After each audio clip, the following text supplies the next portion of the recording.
दादू civil अस्पताल में corruption जा इंकशाफ। सिविल अस्पताल अंदर मुख्तलिफ कमनि जी मुद में बजट हड़प थियण लगी।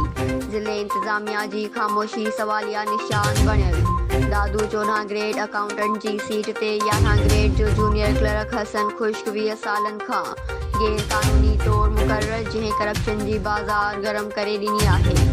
सिविल अस्पताल दादू में मरीज़न जी दवा जे बिलन में करप्शन। जनरेटर ऐं एम्बुलेंस लाइ मिलियल तेल में करप्शन। दाख़िल थियल मरीज़न जी मानी में करप्शन। एम्बुलेंस ऐं सरकारी मशीनरी जी रिपेयरिंग में करप्शन।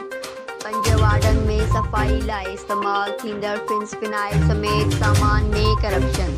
बिजली बिलन में करप्शन। डॉक्टरनि खे वीज़ा ते मोकिले उन्हनि खां मंथलियुनि जी मुद में करप्शन। सरकारी जनरेटर मां सिविल अस्पताल जे ॿाहिरां वेठल माण्हुनि खे कनेक्शन ॾेई उन्हनि खां मंथली जी मुद में करप्शन। दादू सिविल अस्पताल जी बजट गिड़काइण सबबि शहरी सिहत जी केतिरनि ई सहूलियतुनि खां महबूरा करप निकिता। अवामी शिकायतुनि बादि बि इंतज़ामिया घटि जोड़ बणियल कामूरा कार्रवाई खां आजा। दादूअ जी सुञाण धुरिन जो चवणु आहे त दादू सिविल अस्पताल हिकु कोर्ट घर बणियल आहे। उन्हनि दादू कोर्ट सगोरीअ जे सेशन जज समेत हुकूमत सिंध खां सिविल अस्पताल दादू में थींदड़ करप्शन जो नोटिस वठण जो मुतालबो कयो आहे।